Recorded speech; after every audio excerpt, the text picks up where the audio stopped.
About Russell by Rita Williams-Garcia. Give me a number, any positive number, my brother Russell said, hot on the enthusiasm of his latest discovery. It had something to do with being able to calculate square roots in a way other than using the standard method. My sister, brother, and I were all talented in some area. I read early and spontaneously. My sister Rosalind was a gifted artist, and my brother Russell loved science and math. Close in age, we were each other's friends, audiences, and co-conspirators, although this did not stop us from occasionally ganging up 2 against 1. For the most part, we were each other's allies and listened to each other's ideas and dreams. "MIT, here I come," Russell said. Mommy, who was listening from the living room, said, "That ain't nothin'." Rosalind and I translated Mommy's remark in the 3 ways she meant it. 1. Square roots won't put beans on the table. 2. No one's going to let black boys discover nothing else but basketball. And 3. If you're so smart, why can't you score over 80 in school? Russell gave a muffled but nervous laugh that went under his breath and out through his nose. And then Rosalind and I giggled too, mainly so he wouldn't be laughing alone. Russell still believed he had something. Anxious to prove Mommy wrong, he brought this discovery to Mr. Hershkowitz, his math teacher, who was both impressed and excited that one of his students thought about math beyond doing the homework. This was understandable. Russell and I attended junior high school 192 in Hollis, New York, a school that in the early 70s was noted for drug trafficking, gang infestation, and a bloody playground murder. Envisioning the paths where Russell's discovery could lead him, Rosalind and I began grooming him for interviews with the local news and math journals. In our minds, Russell's future was bright and without limitation, starting with a full scholarship to MIT or Northwestern. We waited to hear further developments. After weeks of researching Russell's square root formula, Mr. Hershkowitz found that some graduate student had written a paper about it. Mr. Hershkowitz still offered encouragement to Russell and sent away for this paper so Russell could see how mathematicians presented ideas. I remember him reading it, giving that low laugh of his in intervals as he read. "Hey, Russell, look at it this way," Rosalind said. "It took a PhD to discover what you found on your own in the 8th grade. Mommy said, "I about figured it was nothin'." This didn't stop Russell from making discoveries. I recall one night in July, Rosalind and I couldn't sleep in our room, which neither had a fan nor air conditioning. We were baking. So we opened our window for fresh air, even though it meant being eaten by mosquitoes nesting in the sweet pine 2 feet from the window. The air cooled the room, and we finally drifted off to sleep sometime after 1 o'clock. It was a short sleep, for at 2:37 a.m. the light switched on, framing Russell's lanky figure in the doorway. "Guess what?" he exclaimed, waiting for our rejoinder. We groaned. "I can calculate the distance the Earth will spin off its axis by the year 2000. Our pillows went flying in the doorway before he could give details. By my freshman year in high school, our parents had finally separated, much to our relief. They had been fighting nonstop during the 3 years that Daddy had been home from Vietnam. They argued day in and day out. Anything from Rosalind mentioning art school to Daddy wanting Russell to wash his car provoked an argument. The house was always in a state of war, and we heard every word. Rosalind and I seemed to handle their fighting best as we could. However, Russell was always affected. On one hand, he wanted to protect Mommy, although Mommy always got the best of Daddy. On the other hand, Russell was angry at her too. Their separation was a blessing. Rosalind, Russell, and I hated going on welfare, but we preferred the relative peace in our home to the battleground. Russell seemed to benefit most of all, coming into his own in high school. For one thing, Mommy didn't fuss too much when he got a part-time job through the youth corps, and her objections to his joining the track team at school were clearly ceremonial. Before our eyes, Russell became a different person. His teammates nicknamed him Cobra because his head weaved from side to side as he climbed uphill in his cross-country runs, a nickname Actual friends, Rosalind and I thought. We were thrilled Russell had come out of his shell. Every night following practice, he'd entertain us with hilarious stories of Rico, Francois, E-Train, and Vernon, imitating their put-downs, gestures, and running styles. He had never been so animated. The following year, he was made co-captain of the team and helped coach the girls' track team. Things were going well. One morning, his senior year, there was a knock at the door at about 6:45 a.m. From our bedroom, Rosalind and I glued our afroed heads to the window to get a glimpse of the caller. I was sure the woman was a friend of Rosalind's from college. Rosalind was sure the caller was a friend of Mommy's because she was too grown to be one of her friends. At closer look, we could see that the woman was a girl with school books, and that she had come asking for our brother Russell. The two of us ran to the top of the stairs to peer down at the doorway where Mommy stood, then back to the window to see the girl. We slapped Russell on the back as he made it downstairs. From the top of the stairs we saw our mother, speechless and powerless, as her son brushed past her to greet Sherry. It was a big event. A girl had come knocking on the door for our brother. She stood there as bold as day, letting Mommy know she was there for her son. Russell came downstairs and the two walked off. He seemed to have an entire conversation for her, and she was interested. Gasp! They were holding hands. Rosalind and I were ecstatic. It was so important to us, this validation that our brother was normal. Russell had developed a stubbornness over the years, a wall between himself and other people. Even when we were much younger, living in California, he would go out of his way to alienate our friends for no particular reason. He knocked over board games or just plain old quit when things weren't going his way. I recall playing the greatest kickball game ever back in Seaside, California, with 5 on each team, the score tied, and the right to shout, "We won!" at stake. The bases were loaded, and Rosalind, the tiebreaker, stood at the plate, ready to kick one down Vallejo Street. Russell hurled the ball to the plate. Rosalind trotted to meet the pitch and then kicked it hard but low, straight into Russell's hands. With the ball still in his hands, Russell calmly left the playing field, walked to our house, and went inside. No one could believe it. The greatest kickball game ever, and Russell ended it without an explanation. He couldn't be moved. Names, no matter how harshly thrown, rolled right off his back, or it seemed that way. Our pleas always went unanswered. Bribes were considered but were ultimately dismissed. Russell's strongest weapon was his no, and he used it often. I think it came from his always being constantly pulled between Mommy, who wanted an obedient son, and Daddy, who wanted a platoon leader. In his way, Russell held his ground, but from some angry, inarticulate place deep within himself. Rosalind and I didn't know that this was self-erected wall was how he protected himself. We just thought he was being a pain in the butt. When he wasn't being obstinate, he was the opposite, sharing what he knew, especially with me, his little sister.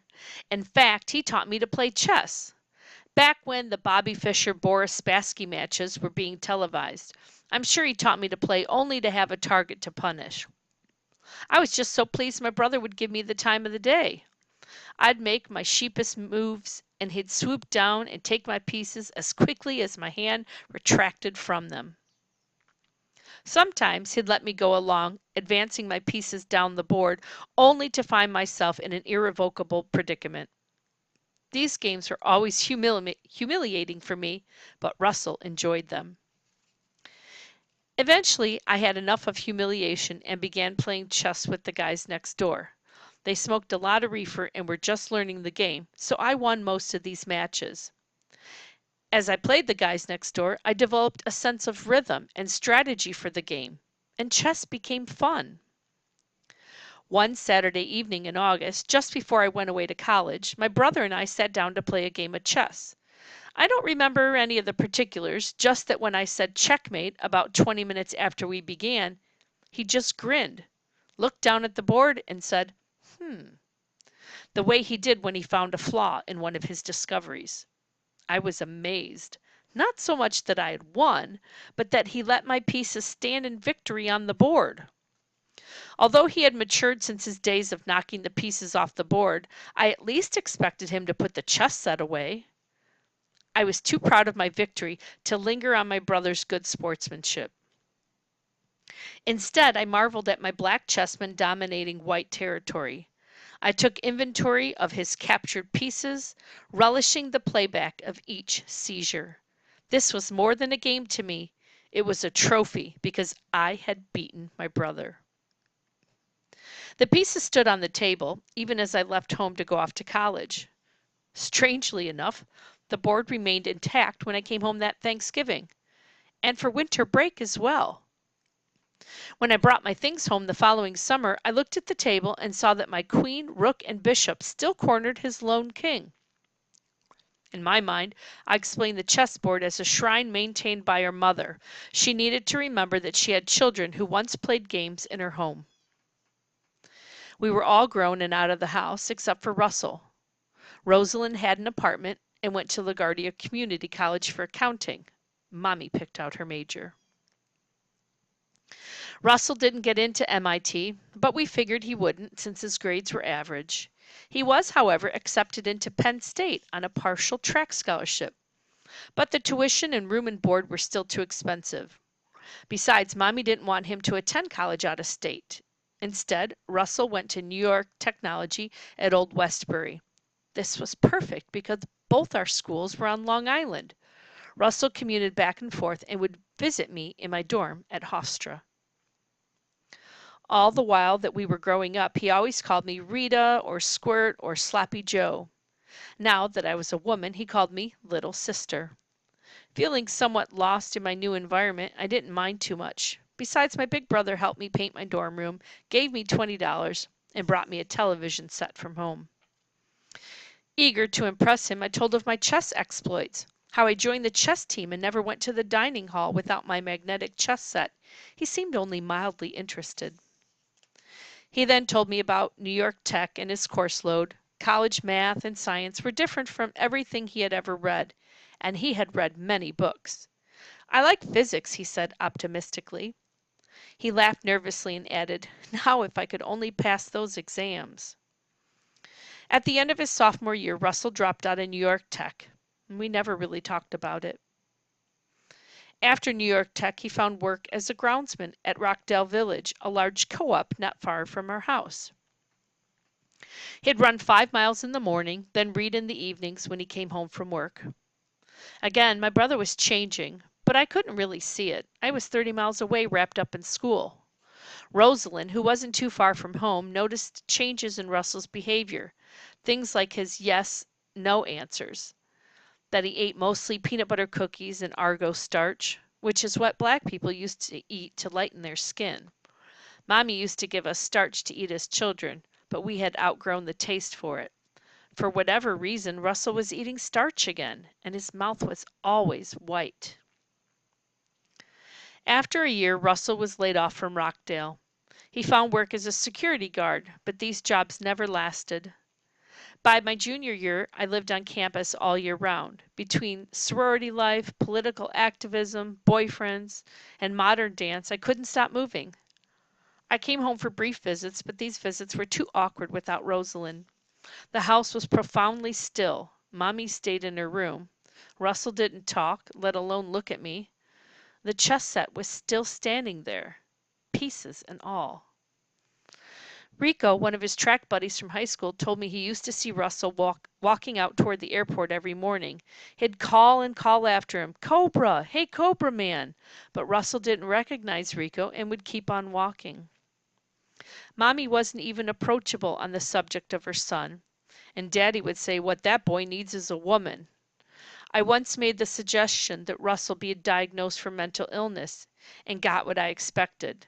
Take one psychology class and you know everything. You need to go on back to college. Russell's problems were hard to ignore. He now had medical concerns, which were hard to ascertain since he couldn't talk. Huge boils covered his skin, and he was always in pain. Rosalind and I finally ganged up on Mommy to get her to take him to a doctor. She finally relented some of her control and took Russell to the clinic to get his boils lanced. The lancing was all that was done, and no other areas of Russell's condition were looked into. Russell took the sanitation test several times and scored well, but they never called him for training or work. Daddy, who worked in real estate, got Russell odd jobs cleaning houses newly listed on the market, but the work wasn't steady. Always broke and without a routine, Russell became depressed. All of Russell's prospects were far from his grasp, physically and mentally. He stopped running. Ideas didn't occur to him as far as we knew. Reading was replaced by watching sci-fi TV shows. Further and further Russell slipped away, unable to make eye contact or hold a conversation. When he did speak, it was in a monotone, his eyes fixed elsewhere. Some 10 years later, when he came to my home for a visit, I realized he was talking to himself.